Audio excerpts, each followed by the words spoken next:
In 1967, humanity encountered an alien species on Mars for the very first time, and that was also when the First War began. These aliens, whose goal was to wipe out humankind, were called the Betha. In response, humans began developing weapons to fight back. The first major battle took place on the Moon, where humanity deployed combat robots and heavy artillery against the Betha. Despite their efforts, they still couldn't stop the invasion. By 1973, human technology had advanced significantly, and the fight against the Betha continued. The aliens showed no mercy, relentlessly attacking humanity and attempting to take over Earth. Then, in 1997, in the imperial capital of Japan, Kyoto, a new chapter of the struggle against the Betha began. That day, 3 students named Aki, Izumi, and Shimeko were standing on a bridge, watching the river flow beneath them. They noticed one of their friends, Yudi, walking toward them while reading a school textbook. The 3 of them waved and called out to her. Yui smiled and walked over to greet them. A moment later, 2 combat robots flew above them, creating a strong gust of wind that nearly lifted their skirts. Yui told her friends that those were tactical surface fighters, combat robots they would one day use after graduation. The specific model was the Type 82 Zukaku, a machine developed by Yui's father. Yui and her friends attended a training academy for the Capital Defense Forces. That morning in class, their teacher explained that soldiers in their first battle against the Betha could usually last only 8 minutes. If they managed to survive beyond that, it would mark the first step toward becoming skilled pilots. While the teacher was explaining, Yui's friends were chatting among themselves. Izumi looked especially tired since she had stayed up late talking on the phone with her boyfriend. Her boyfriend had recently been transferred to Kyushu. Shimeko pointed out that everyone in Kyushu had been evacuated a year ago, but Izumi said he mentioned something about a new base being built there. Yui tried to remind them to stay focused, but before she could say anything, their teacher suddenly called them out. Yui quickly stood up straight. The teacher then asked Yui to explain what the Betha were. With confidence, she answered that the Betha were alien beings intent on destroying humanity. Suddenly, another girl, Kazusa, stood up and added that the Betha were extraterrestrial creatures not from Earth, whose purpose was to annihilate humankind. Yui and Kazusa locked eyes for a brief moment before the teacher told them both to sit down and continue the lesson. During lunch breaks, several students were seen working on assembling training robots. Meanwhile, Yui and her friends were chatting outside the classroom. They started talking about Kazusa, discussing how her family had a long history of serving as tactical surface fighter pilots rather than as royal officials. Some of Yui's friends joked that Kazusa might be Yui's rival. Yui denied it, saying she didn't see Kazusa that way. As they sat down to eat lunch together, Izumi began reading a letter from her boyfriend, but Aki couldn't resist teasing her a little. Everyone laughed, lightening the mood. One day in autumn, Shimeko and Yui were riding a bus together. Shimeko asked if Yui's father was still overseas. Yui replied that he often traveled back and forth, but even when he returned to Japan, he was always busy in Tokyo. Not long after, they saw a car pass by, an expensive one that happened to be carrying Kazusa. Seeing that, Shimeko sighed and said that families of high status should be setting better examples for ordinary citizens. Yui laughed, saying Shimeko sounded just like their teacher. When Yui finally arrived home, her face lit up with excitement. She saw several cars parked along the street near her house. Her uncle, Lieutenant Colonel Eiji, had come to visit. Yui immediately greeted him with a salute. Eiji was surprised to see how much she had grown and how capable she had become. He asked her to keep his visit a secret since his new posting hadn't been made official yet. He told her to just call him Uncle as usual. Eiji was curious how Yui had known he was there, and she explained that she noticed the security vehicles parked nearby. Eiji chuckled in disbelief, mentioning that he had specifically declined an escort. Yui laughed softly at his reaction. They sat down for tea, and Eiji shared a message from Yui's father. He wanted Yui to keep working hard in her training. Her father couldn't leave Ichigaya for the time being. Yui said she had already guessed as much and asked if it was due to an emergency situation, but Eiji didn't know the details. Yui was scheduled to begin her live training soon.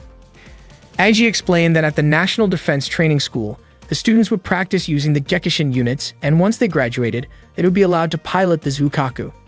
Both Gekishin and Zukaku were impressive tactical robots, but they still hadn't succeeded in defeating the Betha. It seemed they would need far more tactical surface fighters to handle situations like that. After hearing this, Yui asked for a chance to try one out herself. However, Eiji reminded her that while the country's defense was important, the idea of sending young girls to the front lines hadn't been considered yet, so she shouldn't rush things. Yui then asked how long Eiji planned to stay in Kyoto. Eiji told her he would return to Tokyo as soon as his work in Kyoto was finished. Eiji mentioned that he regretted missing out on Yui's mother's home-cooked meat dishes, and Yui innocently offered to cook for him next time. Eiji laughed softly and patted Yui's head before gazing up at the beautiful evening sky over Kyoto.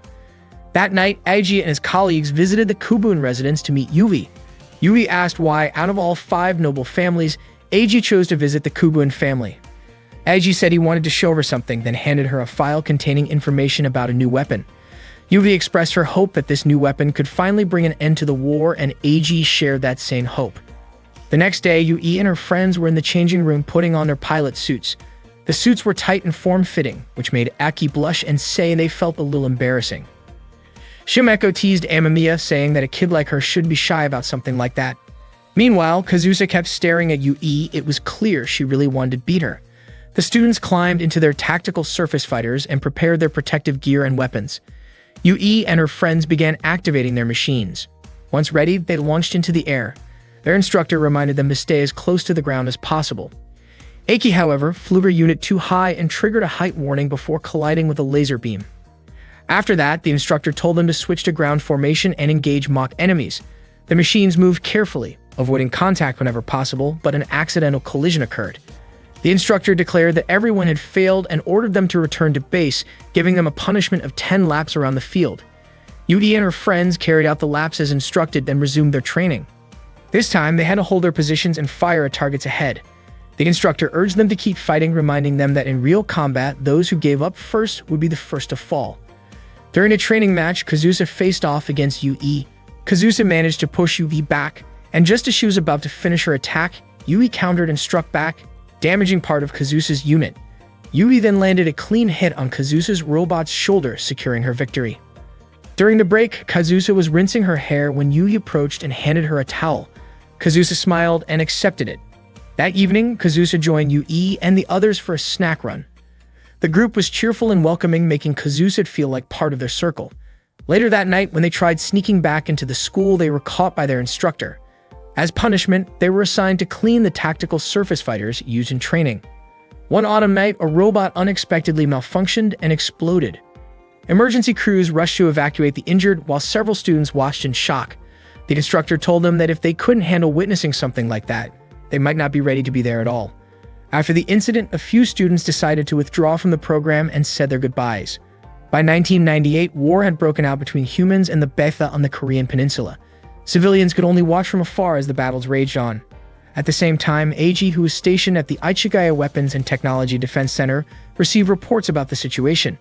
He realized that the fortresses were eventually being overrun, and it was only a matter of time before Japan would come under attack. That night, a fleet led by Captain Izumo with Emiya among its ranks prepared to head toward the battlefield. The first officer reported that the Betha had entered the Tsushima Strait from the southern part of the Korean peninsula and that more were on their way.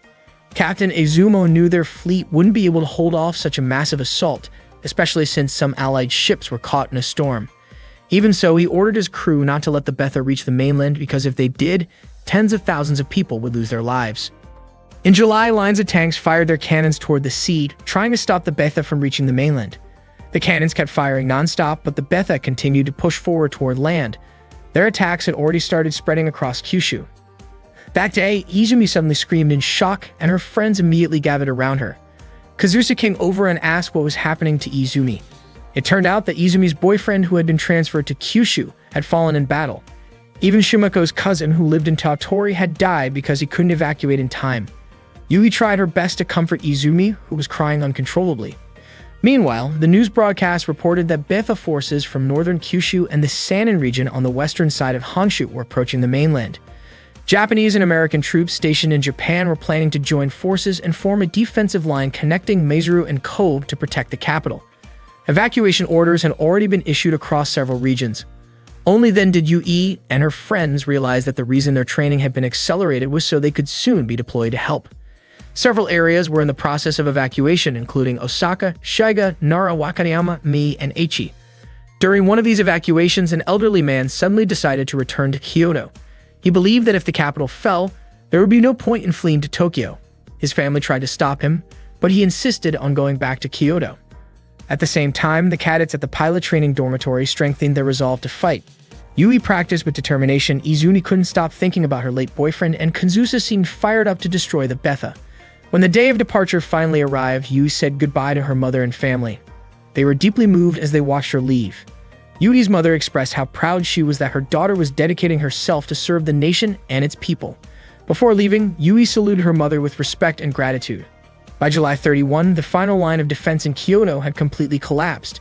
The 27th Recon Unit had encountered the 3rd Betha wave just 6 kilometers west of Azuru.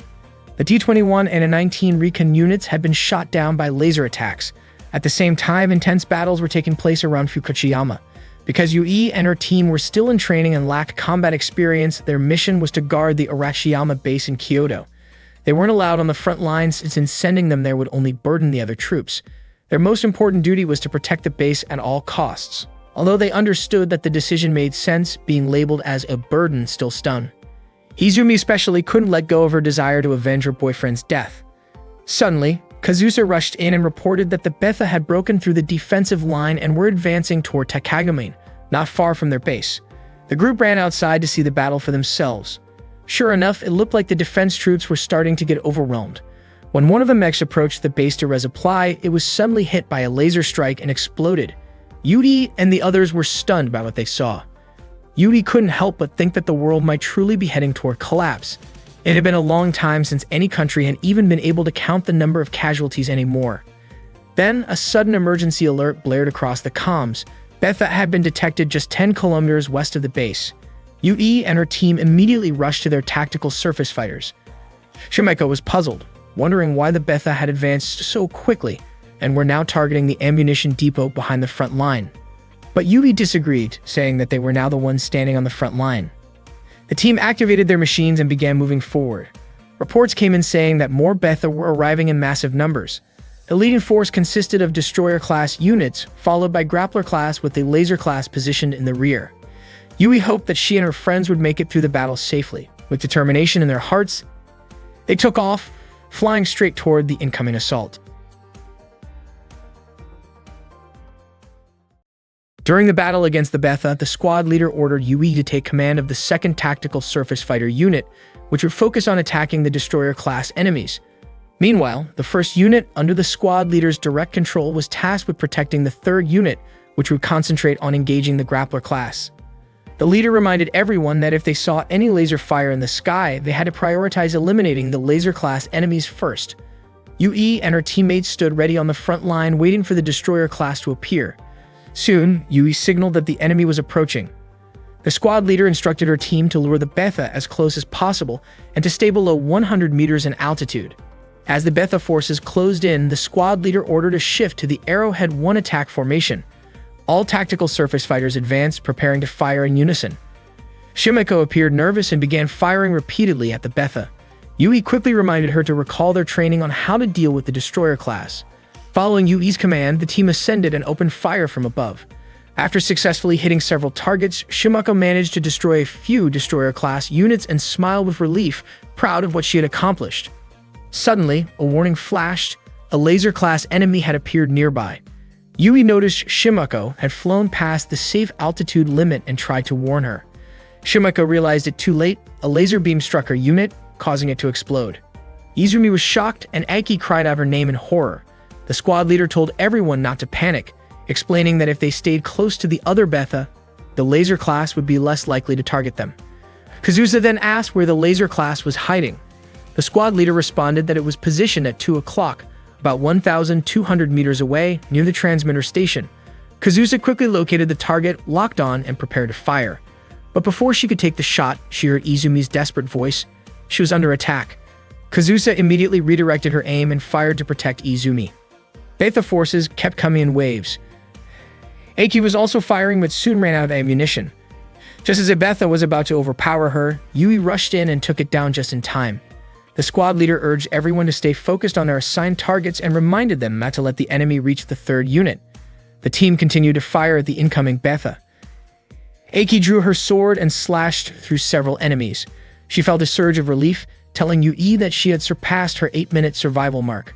But before Yui could respond, another Betha lunged at Aiki, destroying her unit in a fiery explosion. Yui was devastated by Aiki's death. Despite their losses, Yui and her teammates managed to destroy the laser-class enemies. The Betha force was temporarily pushed back, but soon another wave began approaching their position. The squad leader was confused. There was only supposed to be one enemy group. He tried to contact command for confirmation, but there was no response. Realizing something was wrong, he suspected that the main force might have been wiped out. Repeated attempts to reach headquarters went unanswered, and soon it became clear the Arashiyama weapons base had fallen to the Betha. Meanwhile, the Yawata defense line was still holding its ground, but the soldiers were heavily outnumbered. Even their captain's unit was destroyed in battle. Despite their efforts, the Betha eventually broke through the Yawata line. At that moment, Eiji was still at the Ichigaya command post. He hadn't realized the defeat was this severe. He asked his aide about the American forces, and the report came back that U.S. troops had deployed tactical surface fighters from the Theodore Roosevelt carrier through the Biwa Canal to support Japan's defense. Eiji was surprised by their sense of duty, though he doubted it would change the tide of battle. He thought the defenders might soon have to make some very difficult decisions. Above all, Eiji silently hoped that UB would survive the fight. Meanwhile, at Lake Biwa, the 2nd Naval Combat Boat Fleet, Owari, was preparing for battle. The admiral ordered his troops to ready their main weapons. At that moment, Yui and her team were still firing at the incoming Betha forces.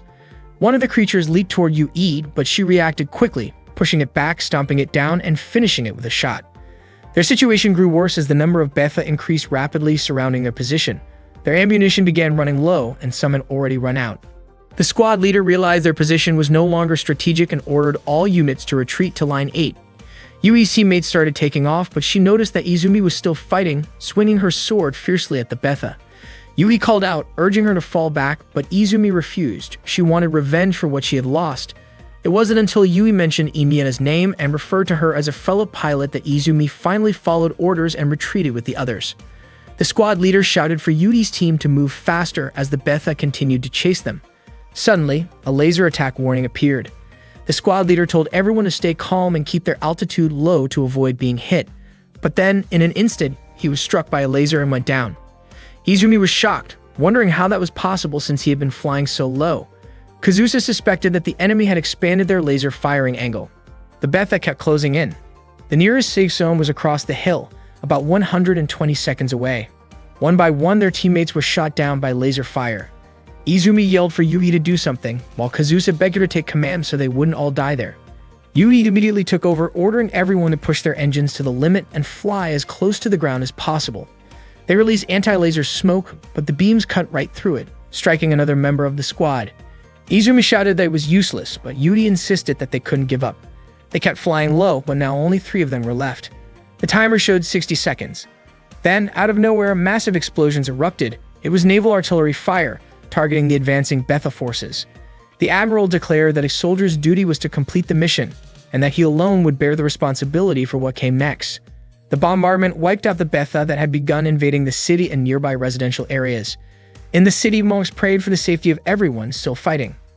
The civilians could only watch helplessly as their ancient capital, over 1,200 years old, was destroyed. Mecha units continued firing relentlessly to hold back the Betha. Yui tried contacting the command post, but their ammunition was completely spent. Izumi suddenly remembered something from school, how Betha were said to consume human bodies. The thought terrified her, convinced that they might soon share that fate. Yui told her to hang on, reminding her that the 3 of them had already survived past the 8-minute death limit. Izumi whispered her wish to someday avenge her boyfriend and her fallen friends. Yui reassured her that they could keep fighting, together with the rest of the forces still holding the line. Then Kazusa noticed something on the motion sensors. They scanned the area but saw nothing. Without warning, a Betha burst out from a nearby building and lunged straight at Yui. The creature pinned her mecha to the ground, trapping her underneath. Kazusa wanted to shoot but couldn't risk hitting Yui at such a close range. Yui shouted for Izumi to fire. A moment later, the Betha exploded into pieces. It turned out that Izumi hadn't fired, the shot came from elsewhere. A Type 94 Shiranui Unit 1C landed right in front of them. The pilot was their instructor. He told them that surviving past the 8-minute mark proved they were becoming real pilots. From now on, he said they should address him as captain, because they were no longer just trainees, they were in a real battlefield. He promised to protect them and ordered them to head to Kyoto Station at Line 8, where they could regroup and restock ammunition. The 3 were reluctant to leave him behind, but he firmly insisted that they follow orders. Yui, Izumi, and Kazusa then took off toward Kyoto Station. Watching them go, the instructor hoped that one day he would see them again, as true, fully fledged pilots. As the Betha swarmed closer, he raised his weapon and opened fire, determined to hold them back no matter what. While Yui was flying, she occasionally glanced back to check on her instructor, who was struggling behind her. She wanted to help, but she couldn't. she had to keep moving forward. Yui contacted the command post to report that she and her teammates, the 2nd Arashiyama unit, would be entering from the west. Unfortunately, during their flight, a group of Fort-class Betha appeared and blocked their path, forcing the 3 of them to crash. Yui's tactical surface fighter was too damaged to operate any further, so she quickly got out and tried to contact Kazusa and Izumi. There was no response. Determined to find them, Yui kept moving through the wreckage until she found Izumi's TSF. But Izumi wasn't there, only a small photograph of her and her boyfriend remained inside. Yui pressed on, searching the area near the fallen unit. There were traces of blood everywhere, and when she followed them, she froze in horror. She saw Izumi's lifeless body being consumed by several soldier-class Betha. Yui immediately turned off her flashlight and tried to stay silent. Suddenly, Kazusa's voice came through the comms. Yui asked where she was and began heading toward her location. At that moment, Kazusa's TSF was surrounded by Betha, tearing apart its armor piece by piece. Inside, Kazusa was in pain, struggling to stay conscious while calling out to Yui. Desperation filled her voice as she begged Yui to end her suffering before the Betha reached her. Yui finally found Kazusa's unit, still being swarmed by the creatures. With trembling hands, Yui aimed her pistol at the Betha, ready to fire, but when Kazusa pleaded for her to shoot, Yui couldn't bring herself to do it. She screamed in anguish and pulled the trigger several times into the air, unable to point the weapon at her friend. Powerless, Yui fell to her knees, forced to watch as Kazusa was dragged away and killed. Just as the Betha turned toward Yui, a powerful blast hit the creatures, throwing her backward. A Take Mikazuchi type TSF had arrived, its sword drawn as it descended. The unit landed with incredible force, slashing through the swarm and firing rounds that obliterated the remaining Betha nearby. Then everything went dark for Yui. When she woke up, she found herself in the student infirmary. Her body was weak, but she managed to step outside, only to be met with a sight that broke her heart. Kyoto had fallen. The city was nothing but ruins, completely overrun by the Betha. The world seemed to be ending, and human casualties had become impossible to count. Yui couldn't help but wonder if humanity was nearing total collapse. A nurse noticed Yui wandering outside and quickly called out to her, reminding her that she wasn't in any condition to walk around. The nurse gently brought her back inside. As they entered, the sound of a crying baby echoed through the room. Yui began to cry as well, prompting the nurse to ask if she was in pain. 3 years later, Yui was on a transport aircraft, staring out the window. She had made herself a promise, never to cry again. On the day she was rescued and treated at the infirmary, she swore she would never allow the world to fall into ruin ever again. One day, the robot piloted by Teresa was being targeted by the one controlled by Kriska and Inia. Teresa was caught off guard when Kriska managed to lock onto her position. She quickly took off, trying her best to evade the pursuit. Kriska seemed to enjoy it, hoping to see the colors of Teresa's desperation unfold. That same day, on May 2, 2001, a transport plane was flying over Alaska, carrying 2 American soldiers, Yuya and Vincent. Vincent pointed out the Yukon River to Yuya and asked what kind of challenges the spirit of Alaska might have in store for them. Looking rather uninterested, Yuya replied that all he planned to do was eat salmon roe and sleep. Vincent couldn't believe his attitude. He reminded Yuya that they were representatives of the United States and should make their country proud. Yuya, however, dryly commented that it felt more like they had been demoted. Vincent mentioned that the Yukon base was home to tactical surface fighters from all around the world. Hearing that, Yuya recalled the days when he used to fight alongside his friends. Not long after, their plane began its landing approach, but suddenly, an alarm blared, signaling danger. Meanwhile, the battle between Teresa and Kriska continued. Teresa grew frustrated, wondering why she couldn't shake Kriska off her tail. A warning message came through ordering her to return to base. She ignored it, believing that if she stopped now, Kriska and Inia would surely defeat her. Back on the plane, Yuita rushed into the control room to find out what was happening. He learned that 2 tactical surface fighters had entered the training zone and were now flying dangerously close behind the aircraft. The pilot was confused about why they were maneuvering that way and began to panic as the situation grew more dangerous. Seeing the pilot's hesitation, Yuya firmly told him to stay calm and keep the plane steady. At that moment, Teresa fired at Kriska. Yuya took over the controls and instructed the pilot not to climb, insisting that they maintain a straight path to the runway. The 2 mecha continued their high-speed chase near the plane. Soon, Kriska locked onto Teresa's position again, which surprised her.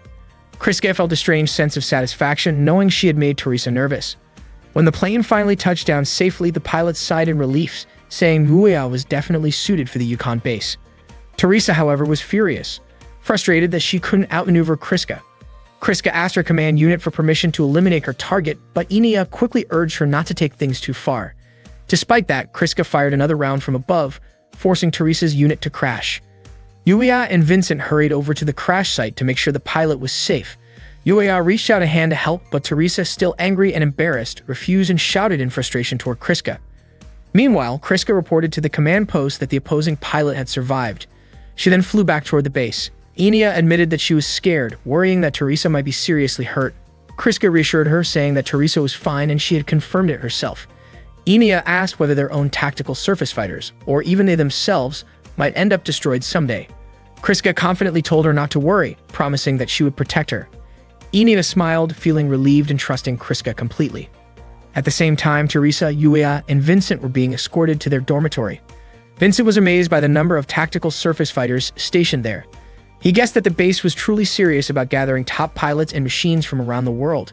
With that kind of collaboration, he believed humanity would finally stand a chance against the Betha. The project, known as Prominence, was an international initiative to develop the next generation of tactical surface fighter technology. The United Nations had designated the Yukon base as a central hub for foreign military units that had lost their home countries, allowing them to continue research and development. The ultimate goal was to bring together test pilots and prototype mecha from every nation, creating a bridge for shared knowledge and technology in the advancement of tactical surface fighters. Teresa rolled her eyes at Vincent's excitement, teasing him for acting like he had never seen a tactical surface fighter before. She asked where he came from, and Vincent proudly said he was from Groom Lake, Nevada, home to one of America's biggest research facilities. Noticing the pilot insignias on Yuya's and Vincent's uniforms, Teresa asked if they were both pilots. Yuya confirmed it. Vincent then told Teresa she should thank Yuya, since without him, her crash might have been far worse. Yuya, however, said that Teresa had handled it herself. Curious, he then asked what kind of pilots the Terminator team were, but Teresa admitted she didn't know much about them either. Meanwhile, Yui was walking alone, feeling lost in the unfamiliar place she had just arrived at. Suddenly, Enia appeared and asked if Yui had lost her way. Enia then kindly showed her the right direction. Yui smiled, feeling a bit embarrassed for getting lost there. Enia was sure that Yui had just arrived, since the look and color of her uniform made it obvious to her. Not long after, Kriska showed up, and Enia immediately ran over to greet her. Yui finally reached the 3rd Allied Forces base, the Yukon Operations Command Center. That day, she was accompanied by Ibrahim as they headed toward a meeting room. Ibrahim introduced the members of their new team. 2nd Lieutenant Yuya, a skilled pilot from the U.S. Tactical Military School, 2nd Lieutenant Stella from Sweden, 2nd Lieutenant Vincent from Italy, 2nd Lieutenant Teresa from Nepal, and Lieutenant Yui herself, representing the Japanese Imperial Forces. Ibrahim, who came from Turkey, held the rank of lieutenant and served as the captain of the Argos unit. Ibrahim explained that their team would be participating in the development of the XFJ project. Suddenly, a man walked in and said that the XFJ project was a joint development effort by the Boeing Corporation based on Japan's Type 94 tactical robot model. Ibrahim introduced the man as Frank, a technical advisor from Boeing. He then explained that the purpose of the day's training was for all XFJ project members to get to know each other better. Valerio asked if they were going to infiltrate Lilfort, but Ibrahim denied it. Instead, he said they would take on something more challenging, Case 47, which involved a region filled with laser-class Betha units. Yuya quietly looked around at his teammates and realized that Italy, Sweden, and Japan were all countries that had lost territory to the Betha. He began to think that this project wasn't simply about cooperation between the US and Japan. Ibrahim then divided them into teams. Team A consisted of Valerio and Teresa, while Team B included Stella and Yuya. Yuya was assigned to take the captain's tactical robot for the mission. Teresa immediately questioned why Yuya was using the captain's unit. Ibrahim explained that Yuya was the lead pilot for the XFG project. Teresa didn't seem to take it well and questioned why Yuya was chosen as the main pilot. Ibrahim simply told everyone to prepare their tactical robots by 1325. Afterward, Teresa and Stella changed into their pilot suits in the locker room. Teresa complained about Yuya being the captain and said she felt sorry for Stella for having to look after the newcomer. But Stella thought Yuya seemed decent enough. Teresa was surprised that someone like Yuya fit Stella's type, but Stella just smiled. Confidently, Teresa said she could beat Yuya in less than 30 seconds. Stella advised her not to underestimate him, reminding her that Yuya was a Raptor test pilot. Teresa brushed it off, saying it didn't matter, and claimed she would make sure Yuya passed Argo's so-called initiation. Meanwhile, Valerio asked Yuya what brought an elite American pilot to the base. Yuya replied that there were many reasons for him being there. Suddenly, Teresa approached them, clearly upset. She protested that she couldn't accept Yuya piloting the captain's unit, even though it was a direct order. Hearing her complaints, Yuya calmly offered to let her take the captain's unit instead. Teresa, irritated, asked if Yuya thought he was better than her. Yuya replied that he had never actually operated a captain's unit before, so he would rather use his standard tactical robot. Teresa said she would switch with him if that was what he wanted. Yuya agreed and began walking away. Still annoyed, Teresa followed him and told him he should be thankful that she was willing to switch. Yuya gently patted her head before leaving. Teresa fumed and shouted that he shouldn't come crying to her later if he regretted it. Yuya climbed into his tactical robot and Vincent immediately scolded him for switching units without thinking about the mechanics involved. Yuya replied that the system error rate of a tactical robot was only about 1%, then complimented Vincent's skill. Vincent smiled proudly, claiming to be the best mechanic in the world. After that, Yuya said his goodbyes and began the launch sequence. The tactical robot moved forward and took off. At the same time, Ibrahim, Yudi, and Frank monitored the mission from the command center, while the control post guided their tactical training through the operation. At that time, the Argos team had already entered the training arena. Yuya asked if Stella had seen their opponent, but she hadn't yet. There were too many signal jammers in the area. Realizing they could only rely on visual detection, Yuya told Stella to keep trying to locate the enemy. He said he had no intention of losing, and Stella replied that as a skilled pilot herself, she also wanted to win. Moments later, Valerio locked onto Yuya's position. Noticing the danger, Yuya quickly evaded while Valerio kept firing and teasing him, calling him Top Gun, because American weapons were known to be some of the best in the world. Yuya kept dodging the attacks, surprised by how agile Valerio was even in such a narrow space. He hadn't expected Valerio to be the one attacking. He had thought it would be Yui instead. Before long, Teresa appeared and opened fire on Yuya. She declared that Yuya was her target and told Valerio to back off. Yuya dodged Teresa's shots and realized that her active unit had a clear advantage in speed. Soon, Teresa and Valerio cornered Yuya together, but suddenly, a precise shot from Stella almost hit Valerio. He was startled and felt lucky that the attack missed. It had been perfectly timed. Yuya and Stella focused their fire on Teresa, who tried to evade but found Valerio blocking her path. Frustrated, she told him to take care of Stella instead. Teresa continued chasing Yuya and fired another burst that nearly hit Valerio by accident. She checked her ammo. Only about 300 rounds of her 36mm bullets remained and grew irritated that none of her shots had landed properly on Yuya. Meanwhile, Valerio and Stella moved toward Area D. Yuya's tactical surface fighter had developed an issue in its right arm. Watching from the control room, Ibrahim remarked that Yuya was doing fairly well, but Frank commented that Yuya seemed to be struggling against the active unit. Valerio kept chasing Stella, who smiled and said that he would probably regret it later. At the same time, Teresa was still on Yuya's tail. Yuya turned and began shooting at her from above, landing a few hits. Teresa drew her sword, deciding to settle things in close combat, and kept pressing forward while Yuya continued firing back. When his bullets finally ran out, he threw his weapon toward her as a distraction and flew upward to create distance. Frank admitted that Yuya was impressive, but Ibrahim noted that Teresa was a close combat expert. Yuya then drew his own sword and charged at her. Teresa turned to intercept, but Yuya intentionally rammed into her to break the engagement. Meanwhile, Stella was still being pursued by Valerio. She led him into a tight corridor where he thought she had given up, only to realize too late that she had planted explosives there. The explosion disabled his unit, and Valerio was officially out of the match. Back on Yuya's side, things were looking bad. He couldn't overpower Teresa in close combat.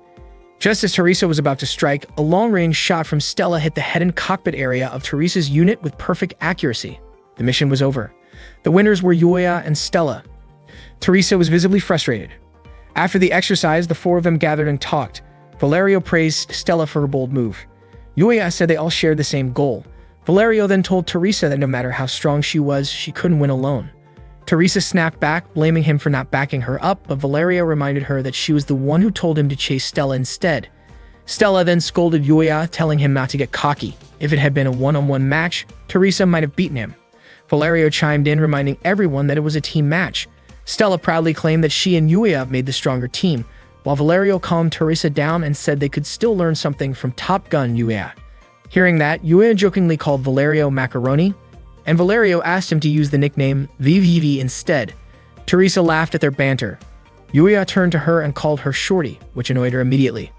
Vincent showed up and was amused that Yuya had already started giving out nicknames again, saying that Yuya definitely had a talent for that. Stella then asked for a nickname of her own. Valerio was about to make a teasing comment, but Yuya quickly stopped him and instead called Stella Venus. She looked flattered, and everyone burst into laughter. From a distance, Ibrahim quietly watched their cheerful camaraderie. Valerio then officially welcomed Yuya as the newest member of the Argos team. One day, Yuya was training alone with his tactical surface fighter. He flew over the forest, but it seemed like he was having some trouble. To him, the machine felt way too sensitive, and he even started to suspect it might be malfunctioning, since it was so hard to control. Eventually, he lost balance and fell. After that, Yuya returned to the base. Vincent immediately walked up to him and handed him a drink, curious as to why Yuya was back so soon when his training wasn't even finished. Yuya explained that the tactical surface fighter was difficult to handle, then muttered something about a Japanese doll that annoyed him. Vincent asked if he meant Yugi by that. Yuya said that back at his house there used to be an old traditional Japanese doll. It looked like a person but had a pale, lifeless face that used to scare him as a kid. Vincent couldn't help but laugh after hearing that. He then explained that Japanese and American tactical surface fighters were built with completely different designs and combat styles, so it was natural for Yuya to have a hard time adjusting.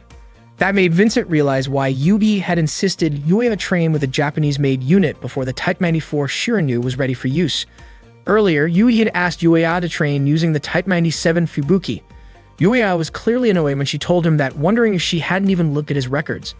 Yui noticed how upset he was, but Yuya told her she had no reason to be irritated over something like that. Yudi asked if his attitude had anything to do with his feelings about the mission, but Yuya denied it. When she asked if he had a personal issue with her, he denied that too. Yudi then told Yuya to fix his attitude because his behavior had been quite disrespectful. Yuya coldly asked if that was an official order from the XFJ project or if Yui was just using her position for her own satisfaction. Yui didn't care how he saw her. What mattered to her was that he corrected his behavior. Meanwhile, Stella, Teresa, and Valeria were watching their conversation from a distance. Teresa couldn't believe how tense the atmosphere had become. Valerio understood how Yuya felt, but also noticed how much Yuya seemed to enjoy teasing Yui. Stella was confused. After all, both of them were Japanese. Vincent then explained that actually both he and Yuya were American. Yui was surprised considering Yuya had dual nationality, American and British, but since he also had Japanese heritage, she felt his attitude reflected poorly on Japan. Yuya got irritated when she said that. Yui simply told him to make sure he was comfortable with the Fubuki before the next training session. Yuya insisted that he considered himself American. Vincent later admitted he thought Yuya was about to hit Yui during their argument, but Yuya made it clear that he would never raise his hand against a woman. Vincent joked, asking if that was part of a Japanese code of honor, like Bushido. Then he reminded Yuya that it wasn't just about controlling the tactical surface fighter. Each machine reflected the mindset of the people who built it. If Yuya wanted to master a Japanese unit, he had to start by understanding how Japanese people think. Vincent encouraged him to take another flight since they would be training with other units the next day. The following day, Argo's flight began their training session. The command post reminded them to maintain altitude and increase their speed. Teresa asked Yuya how his training with the Japanese unit was going. Yuya said he had no problems and was confident he could handle any kind of tactical surface fighter. Teresa challenged him to prove it. Stella smiled and said the goddess of victory would surely be on his side. Hilaria reported that the Scarlet Twins had arrived. Teresa immediately grew tense, wanting to prove who was in charge. Stella gently reminded her to calm down since it was only a joint exercise to practice intercepting Betha, not an actual fight. Stella added that Teresa should stop being so uptight, but Teresa jokingly said she wasn't tense at all, she was just ready to show them what she could do. Yuya was deeply curious about the pilots known as the Scarlet Twins. He couldn't find any detailed information about them in the pilot records. The command post soon instructed Argo's flight to prepare at the starting point, activating the wide data link network. The JIES system came online shortly after, and not long after that, the virtual Betha units appeared. The Argos team began their simulated descent to engage the enemy. Yuya was surprised by the sheer number of Betha. Teresa wondered why he was shocked, explaining that such numbers were pretty common in Asia. Valerio even added that it was the same in Europe. The mission started. Stella asked what formation they should take, and Yuya instructed them to approach using the Arrowhead 1 formation. As he went on the offensive, Yuya dodged several attacks and returned fire. He noticed that his tactical surface fighter was still overly sensitive, just like the day before, and started to suspect that something might be wrong with the machine. The rest of Argo's flight continued firing at the approaching Betha. Suddenly, Yuya was surrounded. Valerio wondered how that could happen and suspected a technical malfunction. Yuya struggled to control his unit, frustration building with every movement. Meanwhile, at the command post, the Scarlet Twins were informed that they had eliminated 122 Bethas so far, which the operator considered slow progress. The twins were instructed to increase their kill ratio by 7%. Kriska acknowledged the order. Inia then noticed that a nearby tactical surface fighter seemed to be in trouble. Kriska scanned it and discovered that the pilot was Yuya. She calmly told Inia not to worry about other teams and to focus on the enemies in front of them. At that moment, Yuya was almost struck by a Betha, but Teresa provided cover fire from above, saving him. She was confused as to why Yuya seemed to be struggling so much. Valerio and Stella closed in to assist as the number of Betha continued to rise and surround Yuya. Together, they cleared the immediate area, though Yuya remained silent, still having trouble controlling his machine. After the training session ended, Yuya was visibly frustrated, feeling that he had only slowed his teammates down. Vincent tried to calm him, saying that what he needed was simply more practice, but Yuya told Giselle that it wasn't that simple. Just then, Yui arrived and suggested that the issue might be because Yuya couldn't handle the Fubuki unit properly. She said that if he truly understood his tactical surface fighter, that problem wouldn't happen, just like how she could make fine adjustments instead of forcing it forward all the time. Yui bluntly stated that the Fubuki model was poorly optimized. Vincent nearly stepped in to stop her, but Yui continued, saying she wanted Yuya to hear her out. Yuya explained that the unit's main engine was too weak, only performing well at certain speeds, and that its extreme maneuverability made it hard to balance. Yui disagreed, claiming that the Fubuki was actually one of the most user-friendly models among Japan's tactical surface fighters. Even in the middle of battle, Imperial Japanese pilots could handle it smoothly, and some trainee pilots were already capable of operating it well. She concluded that Yuya's control was below even that of a Japanese trainee and remarked that he lacked the natural feel for the unit. The insult left Yuya stunned. Later that evening, Yuya went out for a walk alone. He admitted to himself that the Fubuki wasn't actually broken, but he still couldn't accept Yui's harsh words so easily. A sudden gust of wind caught his attention. Inia appeared and asked if he was feeling cold. When Yuya turned toward her, he told her he was fine. Inia commented that he looked like someone who had just been scolded, but Yuya denied it. Then, without warning, Inia linked her arm with his and cheerfully said she wanted to introduce him to Kriska and Misha, who were always with her. Yuya asked if Kriska and Misha were her family. Inia nodded and said she was sure that meeting Misha would make him feel better. She then gently pulled Yuya along with her.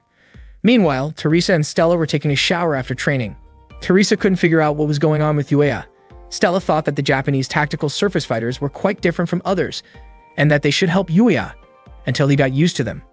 Teresa suggested they invite Yuya out for a drink to help him relax and forget about his troubles. Stella teasingly asked if Teresa was trying to cheer him up, and Teresa, embarrassed, quickly denied it, saying she only wanted to mess with him a little. Suddenly, Valerio's voice came from nearby saying it wasn't a bad idea. Teresa and Stella were both startled to find him there. Teresa immediately rushed toward Valerio, scolding him and throwing him out of the changing area. Meanwhile, Eniel led Yuya to a hidden place with Russian letters written on the walls. She asked Yuya to keep following her. Yuya wondered if he was even allowed to enter that area as they walked through a long corridor and took an elevator. He still couldn't figure out what kind of place it was. Once they reached a small room, Inia picked up a teddy bear from her bed and showed it to Yuya. That's when he realized that the bear's name was Misha. Inia then told Misha to greet Yuya, which left him surprised. He was confused about how Inia knew his name since he hadn't introduced himself yet. Suddenly, Kriska appeared and pointed a gun at Yuya. Inia quickly stepped in front of him, trying to stop Kriska from pulling the trigger. When Yuya was a child, he once overheard his grandfather scolding his mother for trusting a Japanese man, who happened to be Yuya's father. His mother defended him, saying it wasn't his father's fault and that she never regretted meeting him. Yuya's grandfather believed Japanese people were cunning and untrustworthy, claiming that his daughter had been deceived and abandoned. However, his mother insisted that Japanese people also had good qualities: kindness, politeness, and diligence. Growing up, Yuya was often isolated by other kids because of his mixed heritage. He started to believe that Japanese people were deceitful and tended to attack from the shadows. One day, he asked his mother why everyone avoided him. Suddenly, in his dream, his mother turned into a Japanese doll and told him he had brought shame upon Japan. Yuya then woke up from his nightmare. At that moment, he found himself in a prison cell, having been captured earlier by Soviet forces. He wondered who Inia and Kriska really were. He didn't think he would be dismissed just because of what had happened, not after everything he had done so far. News of his arrest soon reached Yui. When Soviet soldiers came to interrogate him, they prepared to inject him with something. They mocked him, questioning why a lowly Japanese man had ended up in the restricted area. Yuya protested, saying he wasn't Japanese. The Soviets knew he was an American soldier, but they also knew about his Japanese bloodline. Yuya grew frustrated, wondering why people still labeled him that way no matter where he went. As the soldiers came closer, he shouted for them to stop. Moments later, an officer entered the room and whispered something to the soldiers.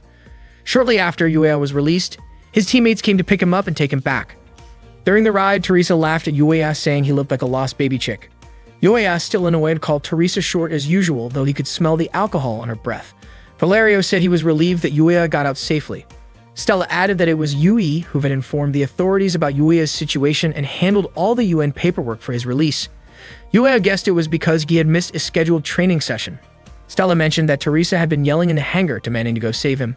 Teresa turned red and tried to brush it off, saying she just wanted to invite him out for drinks. Yuya muttered that he had no reason to thank that Japanese doll Yui, but he did apologize to his team for all the trouble he caused that day. His friends burst out laughing, with Teresa teasing him non-stop. The group spent the rest of the ride laughing together. That night, Yuya stood quietly, staring at the tactical surface fighter. He thought about Vincent's advice to understand the Japanese mindset if he wanted to truly master a Japanese TSF. Suddenly, Yuri appeared. Yuya told her he had no intention of thanking her. He suspected she only helped because she didn't want to lose someone who could pilot what he called a trash TSF. Yui didn't react to his sarcasm. She told him that during real combat, he wouldn't get another chance to escape like he did in the simulation. She explained that while teamwork might work in a mock battle, it was a different story in the field. Yuya admitted he was embarrassed about what happened earlier and couldn't believe Yui referred to that day's drill as a game. Yui calmly explained that it was a game, because in a simulation, they knew the enemy's numbers, abilities, and every possible move. Against the Betha, though, nothing could ever be predicted. They were countless, powerful, and overwhelming in numbers. Yet Yuya still blamed his TSF for his failure. Yui reminded him that their predecessors had managed to hold the line against the Betha even with less capable TSFs. Yuya asked whether relying on tricks and clever tactics to develop those machines, something Japanese engineers often did, wasn't also just playing around. Later that night, Inia and Kriska relaxed together in a hot bath. Inia couldn't stop thinking about Yuya and admitted she was curious about him. Kriska told her not to worry about Yuya and warned her not to get too close, saying that their family only consisted of the two of them. Inia replied that Misha was also part of their family. She smiled, saying she loved feeling the warmth of being with Kriska, and wondered why Yuya and Yui always seemed so cold toward each other. That day, Yuya was training to pilot a Japanese tactical surface fighter. He was flying it through a long underground tunnel, and the machine's sensors kept warning him to stay centered. But Yuya was clearly struggling. He kept pushing forward at high speed, sometimes even scraping the tunnel walls. The machine was harder to control than the Type 97 model. The command post reported that he had passed checkpoint 4 minutes and 52 seconds behind schedule. Yuya looked frustrated. The tunnel was full of sleeper drifts that made maneuvering even harder. He adjusted the proximity line and lowered the pilot's safety settings to the minimum. He refused to let the machine beat him again.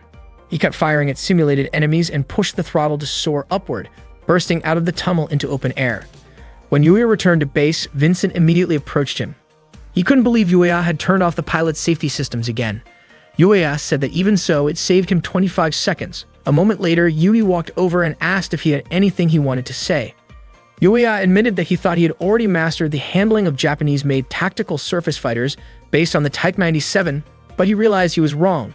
This new one was even more unstable than before. Yui explained that the Type 1C tactical surface fighter was based on the Type 2 and was designed with a full focus on combat capability. That was exactly why it was harder to control. She said the Type 97 required a balance of gentle touch, courage, and refined piloting skill, maybe a bit too much for Yuya at that point. Annoyed, Yuya argued that he had already been training with the machine for 18 hours and still had 32 simulations left to go. He was sure that before the test period ended, he would master it completely. Vincent could only sigh at his determination. The next day, Yuya continued his training in the Japanese tactical surface fighter. His mission that time was to engage with drones. The command post reported that they had lost contact with the 6th drone and ordered Yuya to head toward grid E92 to retrieve it. He realized that Soviet forces were using E92 for their own training, so he needed to act fast before things got complicated. Yuya flew toward E92 and spotted the missing drone. But before he could get to it, the drone exploded, shot down by another tactical surface fighter. The pilot turned out to be Kriska. She told Yuya to back off since the area was under Soviet training jurisdiction. They even warned they would open fire if he got any closer. Yuya calmly explained that he only wanted to retrieve the lost drone. Suddenly, Inia greeted him cheerfully, asking if he was chasing a runaway drone. Kriska reminded her not to chat with Yuya since they were still in training. Not long after, the Soviet command post called Kriska and Inia back to continue their exercises. Before leaving, Inia waved goodbye to Yuya with a smile. That's when Yuya finally realized that Kriska and Inia were the infamous Scarlet Twins. That night, while buying a drink from a vending machine, Yuya asked Teresa about the Scarlet Twins. Teresa complained that Kriska and Enia were annoying but warned Yuya not to bother them, since they were already her own targets to deal with. Suddenly, Valerio jumped in to tease Teresa, telling her not to come begging others for help. Teresa immediately chased after him, yelling in frustration. Left standing there, Yuya wondered what exactly everyone was so afraid of. He muttered in irritation, blaming the tactical surface fighter, which he now considered more like a steel coffin than a weapon. That night, Yuya washed his face with cold water, trying to cool down his anger and clear his head. Later, he confronted Yui, demanding to know what kind of tactical surface fighter they planned to build if they kept ignoring the feedback from the pilots. Yui was surprised that he called the machine useless. She quoted a Japanese saying, "A rider and their horse are one." She explained that for Japanese pilots, trusting the machine and bringing out its full potential mattered more than simply controlling it. She had hoped Yuya would be honest with himself about that. Yuya replied that test pilots also risked their lives to create machines they could trust, and that was his pride as a pilot. He refused to let another pilot die in a tactical surface fighter he had tested. Yui, however, told him that his pride didn't matter and walked away. Confused, Yuya asked why she was leaving like that. Yui turned back and said the XSG project wasn't made to satisfy a test pilot's pride. His obsession with American-style design was practically taking over the project. She told him not to disappoint her again. Yuya shouted back in anger, but Valerio quickly stepped in to calm him down. Still, Yuya couldn't accept being accused of trying to take over the project. The next day, Yuya and his friends went out for drinks at a bar. Teresa vented her frustration by chugging her drink, and Yuya couldn't help wondering what was bothering her. Stella smiled and said that Teresa was upset because of what had happened to Yuya earlier. Apparently, Vincent had to stop Teresa when she got emotional after seeing Yuya argue with Yui. That was when Yuya realized that his friends had actually seen the whole argument. Valerio mentioned that Yui came from a noble samurai family and was also a member of the Imperial Royal Guard, one of Japan's elite units. Teresa then told everyone to drop the topic, reminding them that the night was supposed to be Yuya's welcome party. They all raised their glasses and toasted to Yuya's arrival in Alaska. A moment later, the bar waitress brought them some snacks. While leaning over the table, her large chest accidentally pressed against Teresa's head. She casually asked if they wanted to order their usual menu. Valerio teased her, joking that he wanted to order 2 big melons. The waitress, a cheerful French woman named Natalie, turned to Yuya and said it was her first time seeing him. She introduced herself and Yuya shook her hand with a polite smile. Teresa, flustered, complained about Natalie's chest being too close to her. Yuya looked a bit worried about the commotion, but Stella just laughed, saying that it was nothing new. Valerio added that Teresa and Natalie often clashed because they were both stubborn in their own way. When Stella asked for a food recommendation for Yuya's welcome party, Natalie suggested they try real meat instead of synthetic meat. Valerio immediately agreed since he was tired of eating artificial food. Teresa doubted it would be affordable, but Natalie promised her a special discount. Grateful, Teresa hugged Natalie in thanks, and Natalie playfully told her to come along as payment. Later, everyone burst out laughing when Teresa returned. Natalie had dressed her in a cat-made costume. Teresa, red-faced, explained that Natalie had forced her to wear it. Natalie said the outfit suited Teresa perfectly before snapping a quick photo and running off. Teresa chased after her, shouting for Natalie to delete the picture. Valerio chuckled and began reminiscing about when Teresa had first arrived in Alaska. Back then, she never smiled and always looked gloomy. Stella added that most people there were like that. Many had lost their homelands to the Betha, along with their families and friends. The only thing left for them was their anger toward the invaders. Valerio reminded everyone to have fun while they still could. Yuya realized that all of them were fighting on the front lines against the Betha, just like him. Maybe the burdens they carried were even heavier than his. He began to wonder if Yui might be carrying that same kind of pain too. That night, Yui was taking a bath, lost in thought about the tactical surface fighters. The American-made model and the Shirinu Type 2 had completely different designs and operating systems, yet Yuya had managed to master both so quickly. She was certain his skills were exceptional, but she still believed he hadn't reached his full potential yet. Meanwhile, Yuya stood alone, quietly staring at the tactical surface fighter. Vincent approached and asked if Yuya was up late thinking about Princess Yui. Yuya looked confused, wondering why Vincent called her that, and guessed that Vincent must know her well. Vincent replied that she reminded him of someone, Yuya himself. Vincent explained that back then, Yuya used to hold himself back when he shouldn't, and that he wasn't always honest with his own feelings. It was the same way he approached his machine. The real issue, Vincent said, was how deeply Yuya understood it, especially since the unit was built by a country that had lost much of its land to the Betha. Yuya asked what exactly he didn't understand about the machine. Vincent said that while Yuya was a skilled pilot in America, tactical surface fighters worked differently depending on which country built them. If he adjusted the machine as if it were American-made, Japanese pilots would struggle to use it.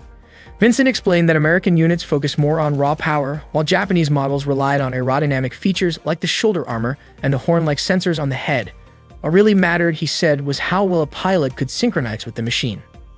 Yuya thought for a moment and asked if that was what people meant by the saying, "A rider and his horse move as one."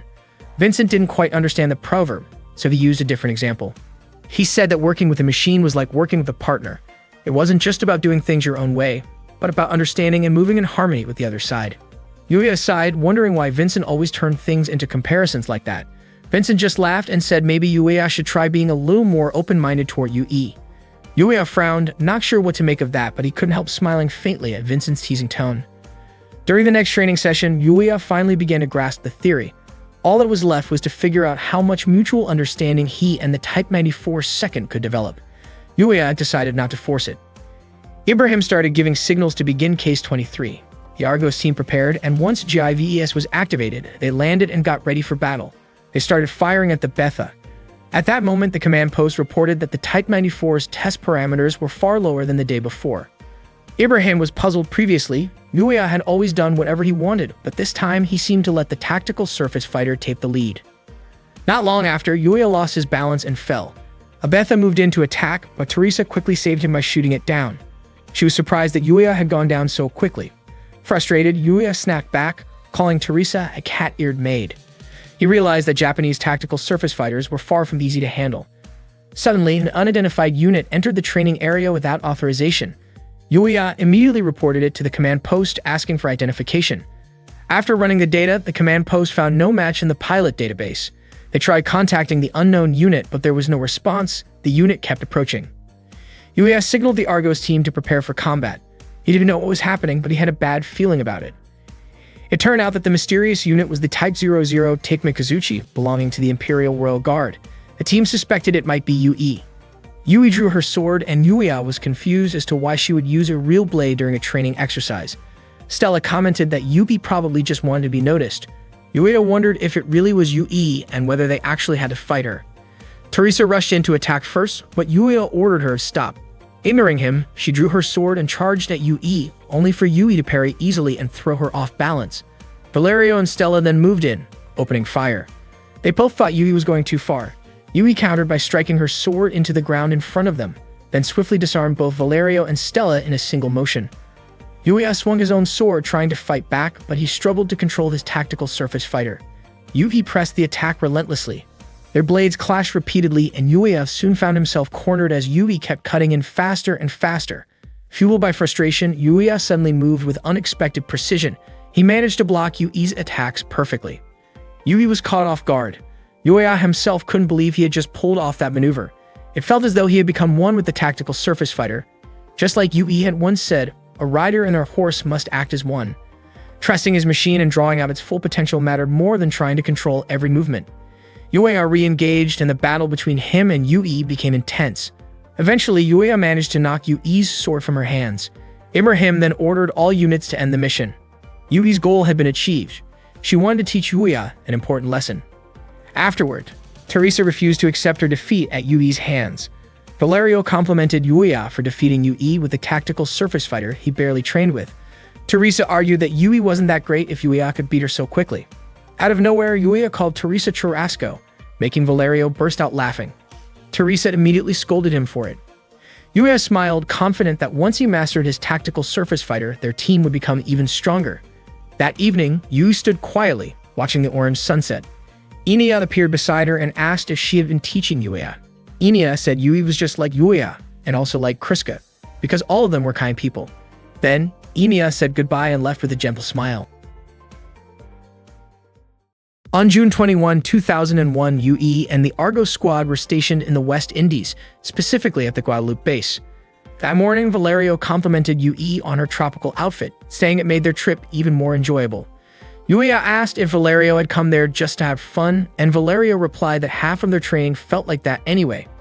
Earlier, Ibrahim had announced that the Argos squad would undergo a physical endurance test in the tropical environment while also doing a photo session for the media, both to boost morale and to promote their mission.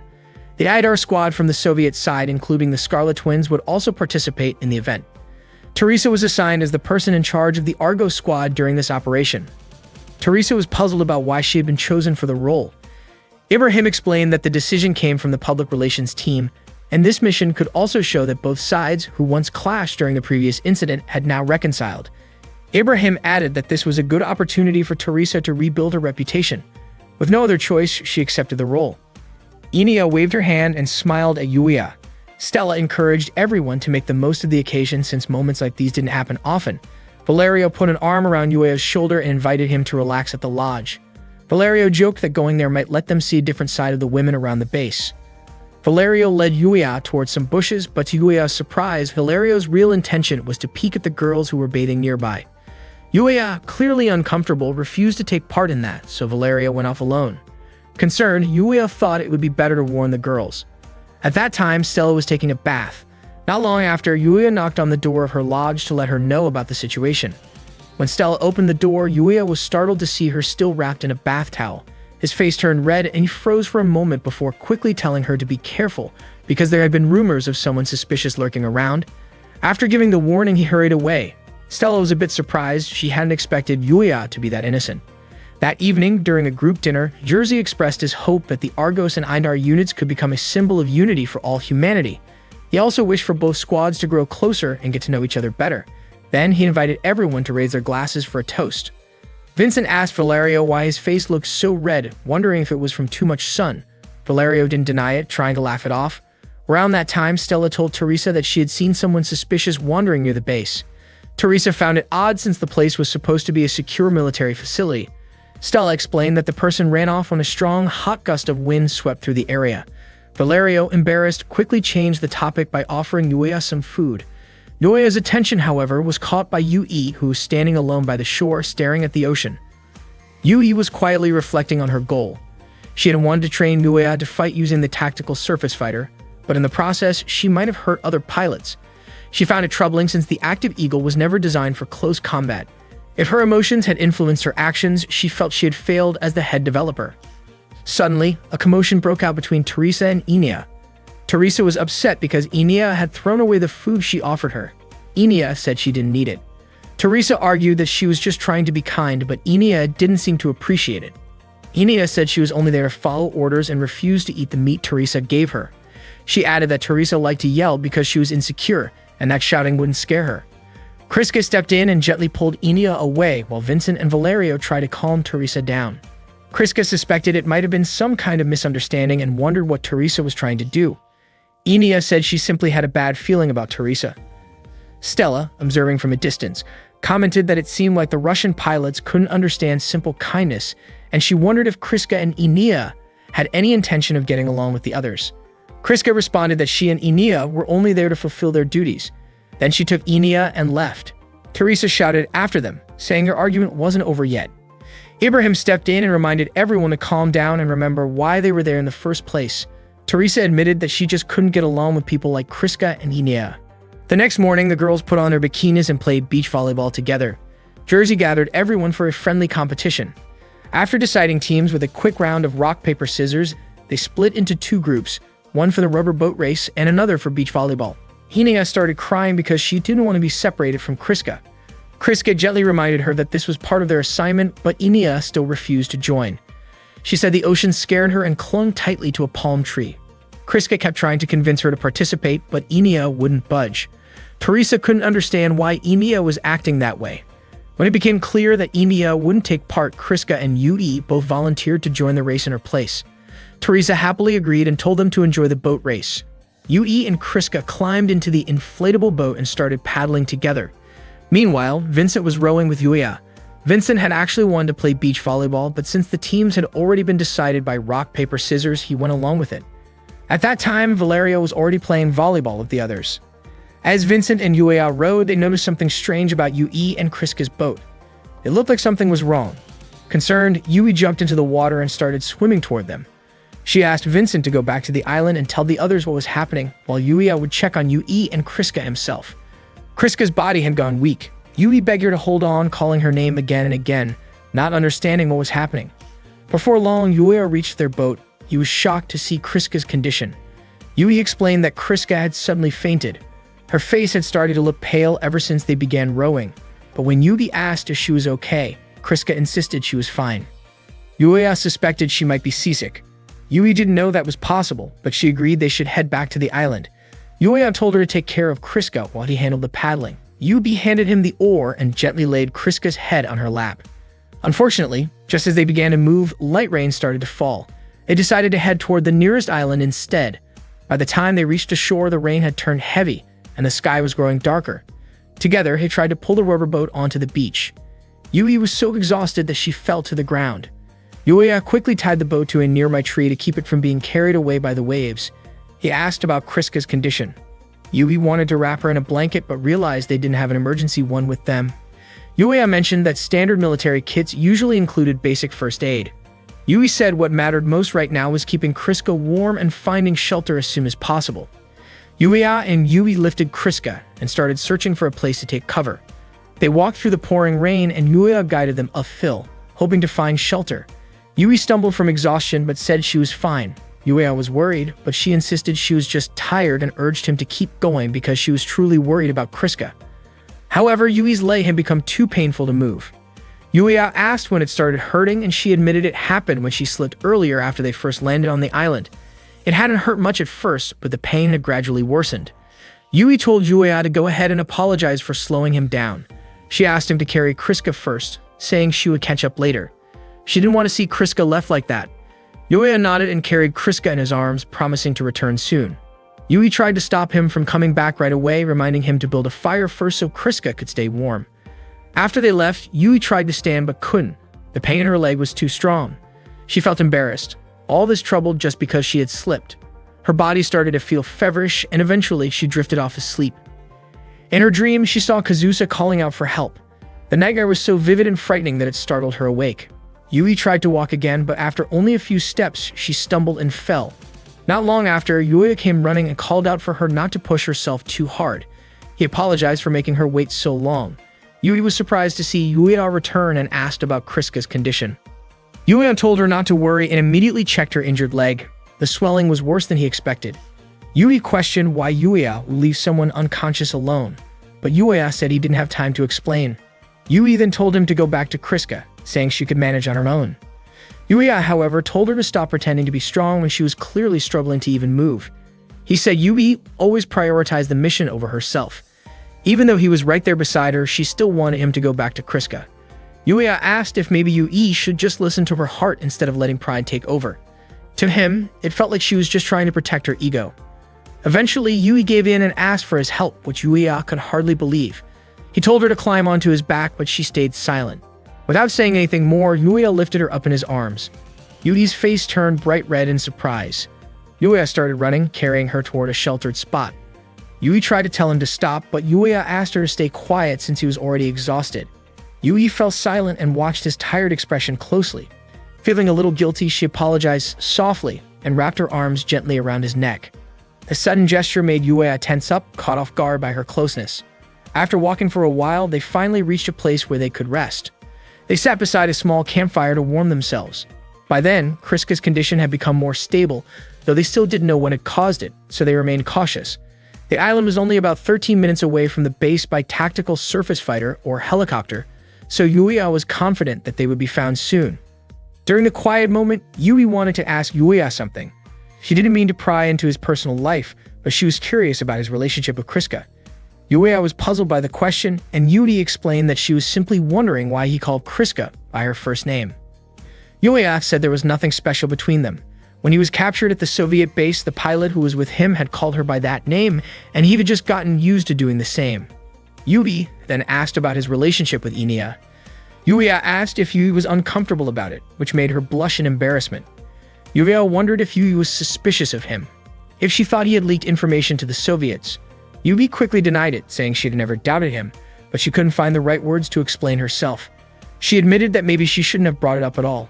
Yuya, still curious, went outside to check the surroundings since the rain had finally stopped.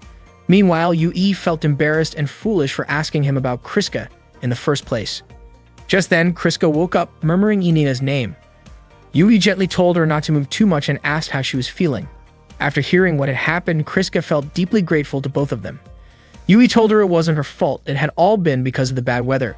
Kriska then asked where Yuya was, and Yui explained that he was checking their inflatable boat and would be back soon. Before Yui could say more, Kriska quietly admitted that she wanted to ask something personal.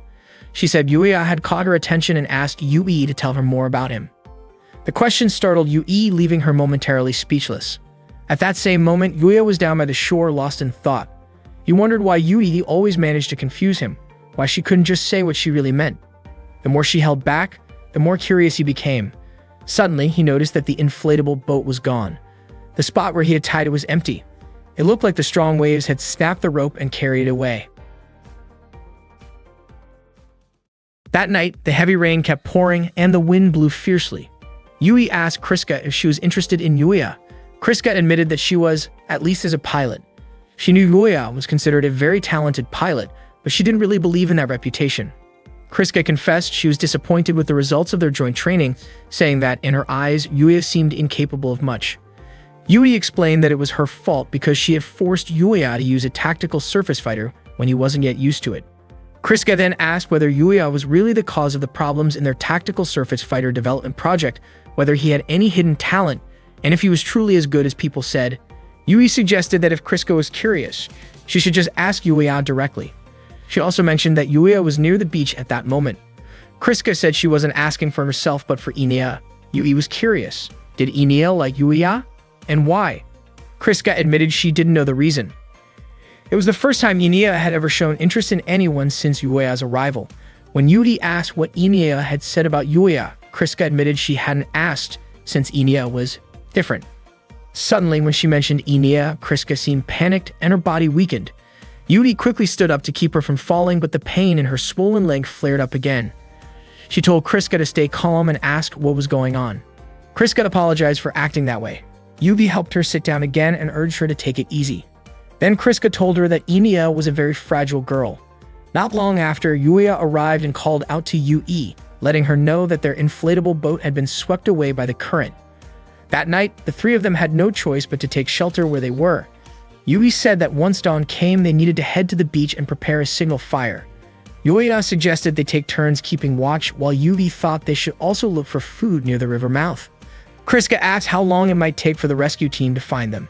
Yui replied that since the island wasn't far from the Guadalupe base, it shouldn't take long. Maybe the worst-case scenario would be about a week. Yuya thought Kriska must be worried, especially since she had just regained consciousness. He had offered to go gather more branches. Yui said she could help, but Yuya told her not to push herself since he knew she still couldn't move her leg properly. Kriska volunteered to go instead, but Yuya refused, saying she wasn't fully recovered yet. Kriska insisted that she wouldn't embarrass herself again. Yuya was puzzled by how Kriska could act as if nothing was wrong. Kriska looked at Yui and asked if she could help Yuya. Yui understood it. It seemed like Kriska wanted to use the opportunity to talk to him. Yui allowed it but reminded them not to get separated. Yuya asked if Yui was sure about that decision. Yui said she wanted Yuya to stay close to Kriska, but she also didn't want him to overexert himself. So the two of them went outside to gather branches.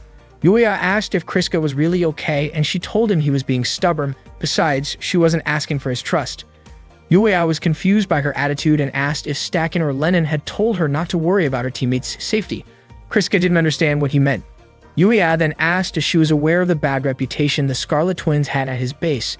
He said he finally understood why, and it had something to do with her personality. Kriska told him to stop talking about her and instead asked what he thought of Inia. The question caught Yuya off guard. Kriska pressed him to answer, but Yuya wanted to know why she was asking. Kriska said she didn't really understand why Inia was so concerned about him. It was the first time that it ever happened, so she felt she needed to understand who Yuya really was. Yuya admitted that he knew nothing about Kriska or Inia either, and he found it strange that she was questioning him about it. Kriska explained that she and Inia were alike. They only knew Yuya through the database, and under Yui's orders, she was allowed to ask him directly. Yuya was surprised to learn that Yui had told her to do that. Kriska said she just wanted to understand Yuya's personality since she didn't know him well. She'd also mentioned that during training, Yuya and Yui often argued even though they were both Japanese, and she wondered why. Yuya corrected her, saying he wasn't Japanese, and suggested she check his database again. Kriska became curious. Was there a reason he disliked Japan so much? She said a pilot was supposed to stay calm, yet Yuya seemed quick to anger over small things. Yuya replied that maybe others would see those issues as small, but for him, they were serious. He believed that Kriska must also have things she didn't want others to hear. Kriska admitted she never talked about herself unless it was by direct order. Everything she did was for her country and her unit. UAF said that sounded foolish. He couldn't understand why she cared more about others than herself. In his view, personal well-being should come first, then the team, and only after that the country, not the other way around. Suddenly, Kriska's body weakened again and Yuya quickly caught her. She pushed him away, saying she didn't want him to touch her. Her head began to hurt and she nearly fell again. Yuya was really worried, but Kriska told him to stay back. When she started to collapse again, Yuya instinctively caught her. He asked why she kept pushing herself so hard. He was sure she had fainted earlier because she overexerted herself. Yuya said he'd been worried that if Kriska and Yui had gotten caught in the storm, things could have ended badly. He didn't understand why both of them always forced themselves beyond their limits. If they kept doing that, they could get seriously hurt. Kriska then quietly confessed that she was terrified of the sea. To her, the ocean was something truly frightening. For Kriska and Inia, that moment was the very first time they had ever seen the ocean up close. Yuya hadn't expected that neither of them had seen the sea before. Kriska said that simply looking at the ocean wasn't a problem, and even seeing it from inside a tactical surface fighter felt fine. But once she got on a boat, she felt as if her whole body might be pulled into the water. Unexpectedly, Yui spotted them and asked what they were doing. The three of them were surprised by her sudden appearance. After that, they went back to their shelter where the atmosphere quickly turned awkward. Yuya tried to start a conversation, but both Kriska and Yui completely ignored him. He then asked Yui if her leg had healed since she seemed to be walking just fine using that wooden cane. But to his surprise, Yui suddenly snapped the cane in half and tossed it into the campfire. Yuya tried to explain that she had misunderstood him and that he hadn't done anything wrong.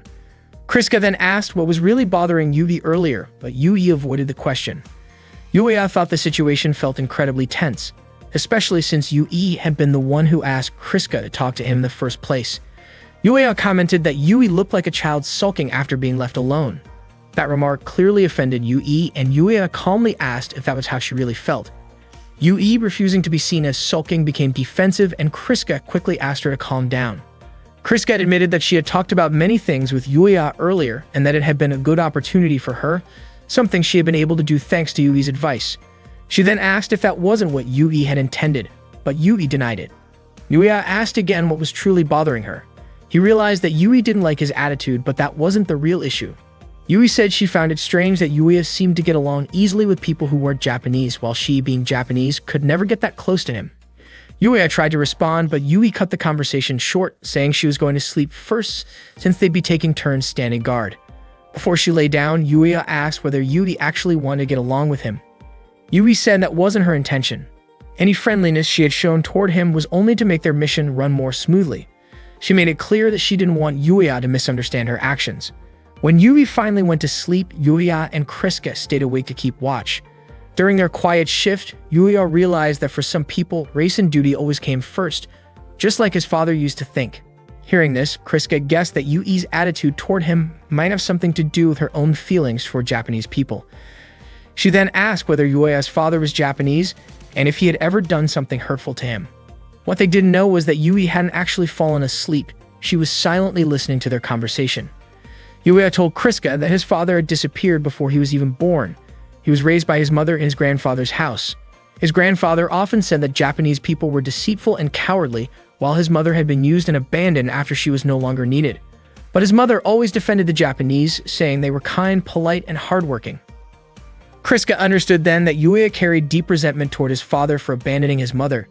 Yuya said it wasn't just resentment, he simply thought his father was useless. Kriska admitted she couldn't fully understand his feelings. She had never even known what it meant to respect one's parents. Still, she said that even if Yuya hated his father, he was lucky to have parents at all. Just then, a strong gust of wind blew through the area. It was the airflow from a tactical surface fighter. Emiya and the Argos team had arrived to pick them up. The Argos members playfully teased Yuya, suggesting they should just wait until morning before heading back. Everyone was relieved and happy to see them safe. Yuya smiled at Yui and said he was truly grateful that everyone had made it back alive. Yui smiled back at him in return. The next morning, Yui's face turned bright red as everyone around her stared and even tried to take pictures. She felt deeply embarrassed, trying to cover herself with a bath towel while the crowd cheered. Teresa teasingly asked if Yui was really going to go through with it after coming this far. Fuyub, Lita, and Nailham even encouraged her to just do it. Jersey reminded Yui that she was the one who said she would take responsibility for yesterday's accident. Yui admitted that was true, but said she didn't expect to be ordered to do something so embarrassing. Vincent explained that they were allowed to observe as part of their training session. Valerio then urged Yui to get started and not worry about everyone watching. Stella mentioned that it seemed like Kriska and Enia were already prepared. The crowd cheered when they saw Kriska and Enia wearing their school swimsuits, and Valerio complimented how well the outfits suited them. Kriska instinctively tried to shield Enia from the stairs. Nailheim wondered aloud if Yui might be wearing a similar classic swimsuit. Jersey then asked Yui to begin her photo session. Taking a deep breath, Yui threw aside her towel, and for a brief moment, everyone stood in stunned silence. She felt her face heat up even more and asked if they were satisfied now that they had seen her in a bikini. The crowd burst into cheers and began snapping photos. Jersey praised Yui's effort, saying she looked great. Vincent commented that seeing Princess Yui like this was surprisingly charming, while Valerio added that her attitude felt quite different from usual. Yuya, however, didn't share their opinion. Suddenly, Yui walked up to Yuya and told him not to watch her. She reminded him that he had also been involved in yesterday's incident and ordered him to return to his post because she didn't want him seeing her like this. Yuya was puzzled, wondering why Yui seemed embarrassed about being watched by him of all people. Vincent and Valerio teased that Yuya had no right to say that, but he had no idea what they meant. Stella chimed in, saying it looked like Yuya had made a girl flustered and called him completely oblivious. Yuri and Yuya both quickly denied the teasing accusations, insisting that everyone was misunderstanding the situation. Valerio, still amused, said it seemed like the two of them had simply decided to act as if nothing had happened. Yui and Yuya strongly rejected that idea. Meanwhile, Kriska quietly watched Yui and Yuya's exchange. Seeing this, Enia took Kriska's hand and asked if she also wanted to be friends with Yuya.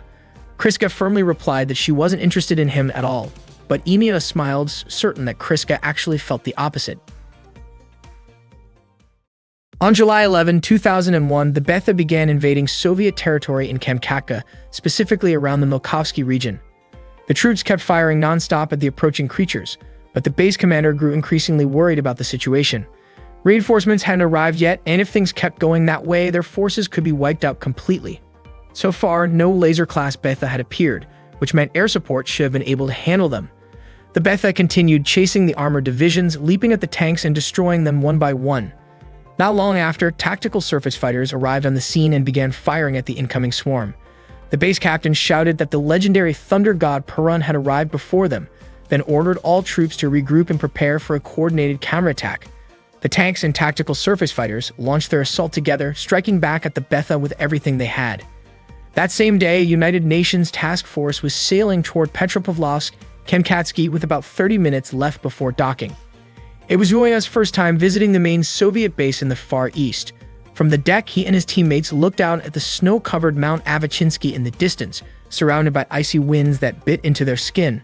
Valerio couldn't believe they had been sent all the way from the hot Caribbean to a freezing place like Kamchatka.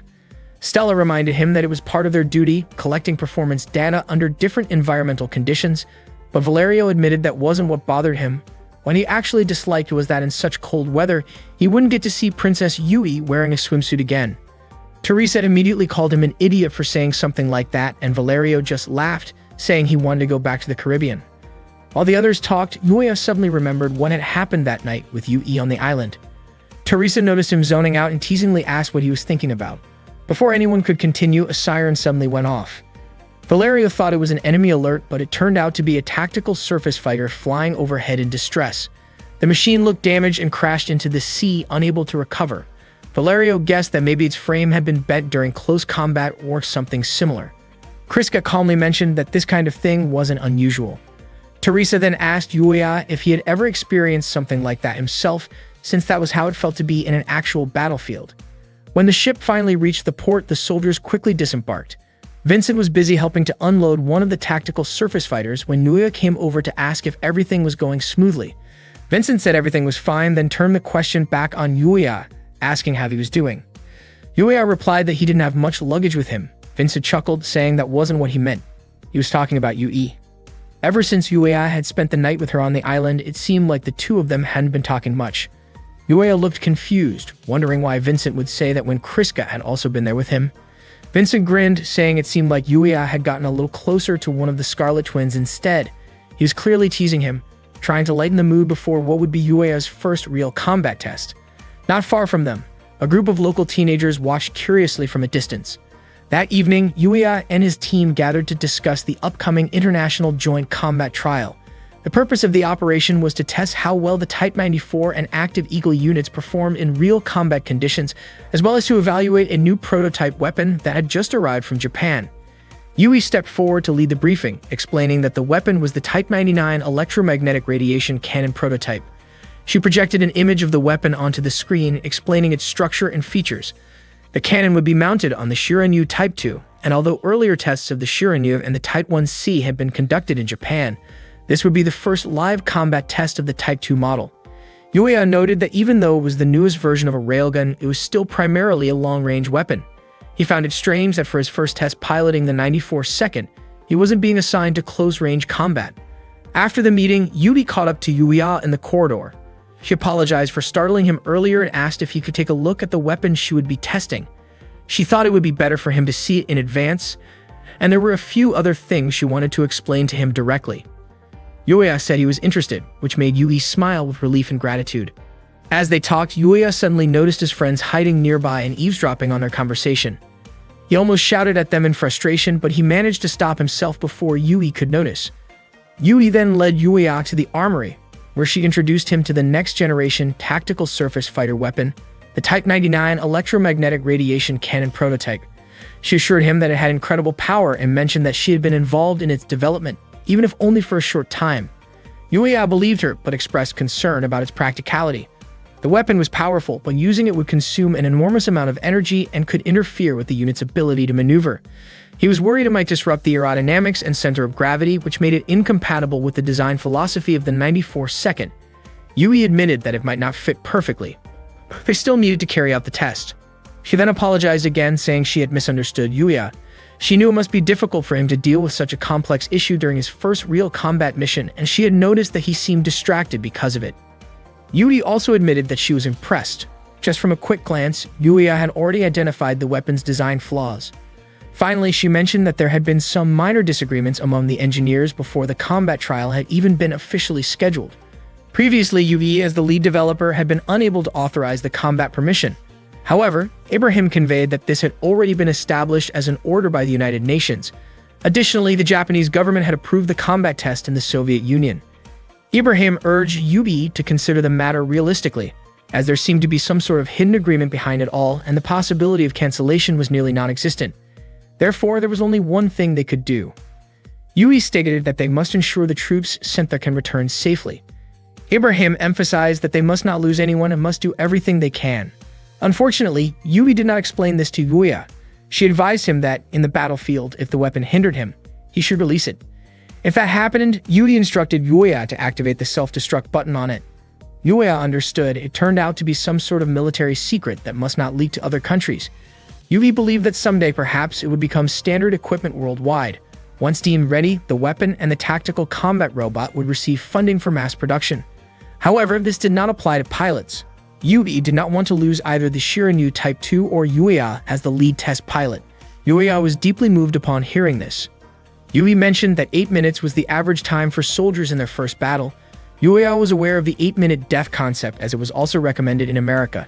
Yui's eyes welled up as she said that she'd have lost many friends in those 8 minutes. She recalled when her friends died one by one during that time. Although Yuya had no experience fighting real enemies, he would not underestimate it. He promised to bring the Type 94 second back safely. In fact, the electromagnetic cannon had frustrated him because it was considered to disrupt his combat test. However, after talking with Yui, Yuya no longer minded it. Not long after, a meeting was called for Yui. She suddenly remembered that she had to attend a meeting with the base officers and hurriedly left. Before she left, Yuya thanked her for helping him see the weapon up close. Meanwhile, Teresa admitted that she didn't feel comfortable in that place. Valerio asked if something was wrong with her. Teresa said that something had just happened to her. She wanted to ask the locals about PX, but they just laughed and ignored her. Valerio felt that they were just a nuisance to the locals, but that didn't mean they should be ignored. Stella said that, in reality, they were always ignored by the locals. They wouldn't even share information and no one was friendly. According to Valerio, if they looked at the history between the Soviet Union and Switzerland, it could be understood. Teresa felt that whether it was manpower, supplies, or anything else, nothing was sufficient. So it wasn't surprising if the locals didn't want to talk to people from the safe rear lines. Valerio teased Teresa, saying that she suddenly became so sympathetic. Teresa emphasized that she said that only because she understood how it felt to be on the front lines. Teresa wondered if Yuya was okay. She hoped he wouldn't encounter anything strange. Stella teased Teresa for being so concerned about Yuya and asked if she liked him. Teresa was so surprised that she started coughing. Meanwhile, it seemed Yuya was lost trying to find their barracks. Not long after, he found Misha, Inia's teddy bear. Yuya picked it up. Shortly after, he heard a commotion and immediately searched for the source of the noise. It turned out that Kriska and Inia were being harassed by the local Jar troops. Inia was terrified upon seeing the group of teenagers, but Kriska kept reassuring her. Kriska introduced herself as a member of the Soviet Strategic Research Unit, a test pilot from the Special Development Experimental Unit 331. The Jar troops referred to Kriska as an elite unit from the capital. Kriska was puzzled, as they should be comrades fighting for the same homeland. Instead, they mocked her and thought she was joking. Kriska was surprised. Weren't they both from the Soviet forces? Yet one of them called her just a Russian. One of the girls scolded her and said that Soviet wasn't the name of a country. They also brought up how many of the people who fled to Alaska were Russians, while people from Georgia and Kazakhstan, like the Jar troops, were treated like trash. They were angry and said that Kriska was just relaxing in the rear while they were fighting desperately on the front lines. Suddenly, Kriska's head started hurting and her body went weak. Inia panicked and called out to her. One of the young men grew frustrated. Even though Kriska had not been fighting, yet she had received such an advanced tactical battle robot. He kicked Kriska repeatedly, while Inia begged him to stop. The Jar forces tried to intimidate Inia, even attempting to harass her. Inia continued pleading, hoping Kriska could protect her, but Kriska was too weak to respond. The young man called Inia useless for being brought to the battlefield. Kriska insisted that Inia was far from useless. The young man then embraced Inia, and she could only scream for Kriska. At that moment, Yuya arrived, quickly intervened, and stopped him, handing a protective device to Inia. He then checked on Kriska to make sure she was alright. Kriska assured him she was fine and said her priority was protecting Inia. Yuya wondered why Inia had let the Jar forces trouble her in the first place. Yuya scolded them and asked which unit they belonged to. The youths, annoyed, showed the Wayne badge on their uniforms. It turned out they were pilots, even though they were still teenagers. One of them called Yuya a coward from Alaska. The teenager who had been hit earlier quickly stood up and brandished a knife. They all began surrounding Yuya, warning that this base was not like the rear-line bases. They tried to intimidate Yuya and Inia. Fortunately, their commander, Fikatsia, arrived with her aid and ordered them to return to their post and check their tactical battle robots. After the Jar forces left, Yuya wanted to thank Fikatsia, but she told him not to make trouble there and left with her aid. Yuya was left wondering about the strange behavior of the people in that place. The next day, the patrolling sharpshooters were surprised at how quiet the area was. Even the normally noisy birds were absent. Meanwhile, representatives from all PB units were gathered. Ibrahim presented satellite images taken earlier that morning. According to the Eastern Soviet forces, Group K would appear on the Okhotsk coast within 6 hours, which meant roughly 24 to 72 hours from that moment. Various Betha groups located on the seabed would also begin to emerge. Their plan was to follow the Soviet forces to prevent the Betha from advancing and carry out their first combat tests there. Teresa was eagerly anticipating the event, while Valerio felt queasy from the food and wanted to spend time elsewhere. Stella reminded everyone not to let their guard down. Ibrahim explained that the Argos test unit would pair up with pilots from the Eastern Soviet forces, the Jar unit. He then introduced the Jar commander, revealing that Fikatsia was in charge of the Jar unit. Fikatsia introduced herself as the commander of the Jar battalion and explained that she would guide everyone to the training grounds. It was August 8, 2001. She showed them the area where the United Nations representative forces conducted their exercises, which also doubled as their combat training zone. The northern area was designated for the IDAR test forces, the southern area for China's Baofeng combat units, and the central area for the Argos test forces. Valerio was pleased to be positioned in the center, and Teresa commented that this gave them enough space to maneuver. Stella pointed out that if any gaps appeared in their formation, they could be surrounded. And with a mountain behind their line, their position was strategically safer compared to the northern and southern sectors. Fikatsia added that they were fortunate because, during this intense operation, they had the opportunity to train freely. Yuya acknowledged that it was a great chance for him. Fikatsia went on to explain the steps they would take during combat exercises. Yuya was full of energy, thinking that to master tactical combat robots, he had to experience combat firsthand. That was the key to becoming an exceptional pilot, just like the others. At that moment, he noticed that Kriska was not present. When Fiketsia mentioned allowing the Betha to enter so that the test forces could train, the Jar teenagers laughed. Fiketsia reminded them not to interfere with the exercises. Yuya wondered if Yui felt worried since he had never experienced combat before. Frank mentioned to Ibrahim that with so many experienced pilots participating, it could gather valuable data, but Ibrahim warned that they would be facing real challenges. Later, Yuya and Vincent headed toward Nokvoski, which was right at the front lines. Vincent asked if Yuya remembered the electromagnetic radiation cannon. Yuya's mind, however, drifted to Kriska and Enia, thinking about how they never followed instructions and hoping that past incidents would not repeat. He admitted feeling concerned. Vincent reassured Yuya not to worry about his tactical combat robot and reminded him that what mattered most was demonstrating his abilities to the Betha. Unexpectedly, Yuya mentioned the Scarlet Twin, which surprised Vincent and made him break suddenly. Yuya scolded Vincent, asking what was going on. Vincent admitted that he had expected Yuya to be focused on the upcoming battle, not thinking about girls. Yuya brushed it off, saying that he was only a test pilot for Kriska. Yuya then noticed Kriska and Enia with a group of unruly teenagers. He quickly got out of the car to observe, worried about both girls, but the situation turned out differently than he had feared. Yuya saw Kriska restraining one of the teenagers. She would have let him go if he acknowledged her as a friend, but the teenager refused. They were surprised to see Kriska acting so differently from her usual timid self. The teenagers shouted in discomfort, and they worried that Kriska might cause serious harm. Kriska calmly explained that the frontline medical care was quick, and that with proper rest, injuries could heal within 10 days. She released the teenager and warned him not to approach Enia again. Another teenager brandished a knife at Kriska, prompting Yuya to shout for them to stop. The teenagers, intimidated, chose to leave. Enia smiled and walked over to Yuya. He asked if she was okay, and she reassured him that she was fine with Kriska by her side. Kriska reminded Yuya that she did not need his help and could handle the situation herself. Yuya suggested that she be more careful, as the teenagers might return with more people, fearing a repeat of past incidents. Kriska appeared confused by his concern. Yuya wondered if she remembered what had happened before. Kriska commented that since Yuya would be at the front lines, he should wait for the right moment to step back. Yuya was frustrated, wondering why Kriska would tell him to retreat. Kriska explained that she did not want to see Yuya's bloodstains soil their homeland. Her words deeply affected him. Afterward, Kriska and Enia left. The battle was about to begin, and each squad was taking their assigned positions. Every unit was instructed to prepare, with the Argos squad launching after the Idar and Baofeng units. The command post instructed the Argus squad to get ready for deployment immediately. Yuya hoped that his tactical combat robot would cooperate well during the mission. Suddenly, Teresa contacted Yuya, simply checking to make sure he was doing okay. Yuya asked if she was genuinely worried about him. Teresa quickly brushed it off. Stella reminded her that expressing emotions before a joint mission often brought bad luck, and Valerio suggested that Teresa save those feelings until after the mission. At that moment, no enemies had been detected by the warning system. Yuya was concerned about whether Kriska and the others in Zone 1 would be alright. He also wondered why so many things were clouding his mind.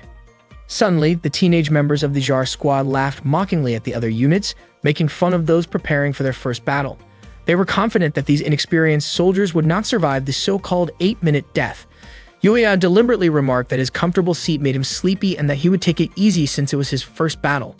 One of the Jar teenagers was clearly annoyed by his response. An alert suddenly announced that Betha units were 4,000 meters ahead. The naval fleet readied their cannons to fire in 37 seconds. Yuya looked visibly panicked. Teresa urged him to stay calm, while Valerio was surprised to see that countdowns always made Yuya nervous, and Stella also tried to reassure him. Yuya realized that he had caused his friends to worry about him.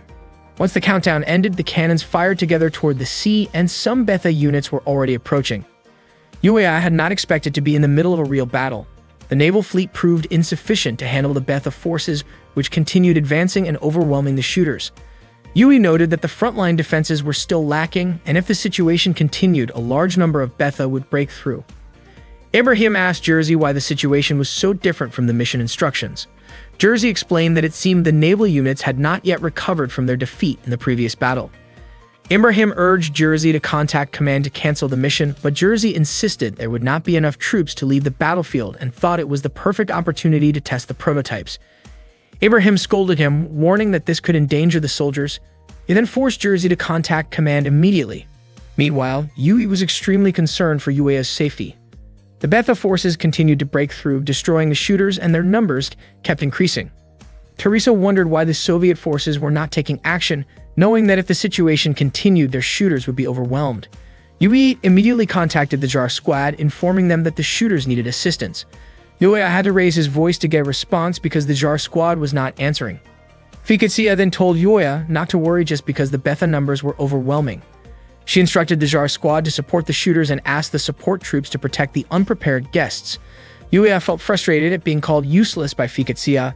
The JAR squad moved to the front line to aid the shooters. Fiketsia encouraged them to show everyone what a real battle looked like, insisting that she did not care what the guest units did as long as it did not interfere with the JAR squad. Yuya's frustration grew even more. By then, the Betha numbers were massive, with units spaced 150 meters apart, consisting of grappler and destroyer types. Valerio was excited to see the Betha approaching, but Stella urged him to stay calm since their mission was only to escort Yuya. Teresa vowed not to let any Betha get near Yuya. Stella directed Valerio and Teresa to form a circular defensive formation around Argos 1. Yuya, feeling increasingly useless, questioned why he was even there. Meanwhile, Yui pleaded with Jersey to request the mission's cancellation, as the situation was clearly more dangerous than their safety projections allowed. Jersey explained that Soviet pilots were nearby the base, and since there were no laser-class Betha, attacking airstrikes in Kamchatka were still very much feasible. He asked Yui to stay calm. Yui was deeply concerned about the JAR forces at the front lines, but Jersey insisted on letting the Soviet forces make the decisions. He reminded Yui to remain focused on their mission as UN representative troops. Yui admitted that Jersey's points were valid, yet she couldn't shake a strange feeling, hoping it was just a premonition. Earlier, Budimir, the Supreme Soviet commander, had suggested that there was no need to waste explosives and fuel solely to assist UN forces, since if a bomber were downed, someone in the government would have to take responsibility. He also was not worried about losing sniper units or tactical combat robots, as the Soviet forces had highly skilled pilots. Meanwhile, the Scarlet Twin tactical combat robots activated their systems and engaged the Betha in close-quarters combat. The JAR forces continued shooting at the Betha that broke through the lines. Suddenly, one JAR soldier named Jacob fell, and the Betha immediately swarmed him. Jacob screamed in panic, frightening his comrades. Fiketsia reassured the team, convincing them that Jacob would remain safe if they demonstrated the true strength of the JAR forces. At the same time, the Argos units were shooting the Betha from above, while Baofeng units continued to fight them up close. Yuya prepared to fire his electromagnetic cannon, but suddenly he heard the JAR forces blaming him, which had led to a casualty. He felt overwhelming guilt. Shortly after, he noticed enemy reinforcements approaching from the left side of the snipers. He contacted the command post, warning that if left unchecked, the frontline troops could be in serious danger. Yuya requested that the JAR forces be ordered to retreat so he could fire the electromagnetic cannon. The command post instructed him to hold his position and wait for firing authorization. Confused as to why the JAR forces had not moved, Yuya reached out to Fiketsia and informed her about the approaching reinforcements, emphasizing that the snipers could be wiped out. He urged Fiketsia to pull back the JAR forces, but she refused because no withdrawal order had been issued. Yuya argued that this was extremely dangerous for the JAR troops and pleaded with her. Fiketsia considered the situation carefully, realizing that without reinforcements or a withdrawal order, the Soviet command might be sacrificing the JAR forces to prevent the new cannon from being fired. Eventually, Fiketsia decided to guide the JAR forces to a designated location she had sent, though some hesitated because the snipers had not yet fully retreated. She reassured them, telling them not to worry, as Yuya would protect them and urging them to move quickly. Yuya waited patiently, and soon the command post granted firing permission. He immediately activated the superconducting system and aimed the cannon at the Betha forces.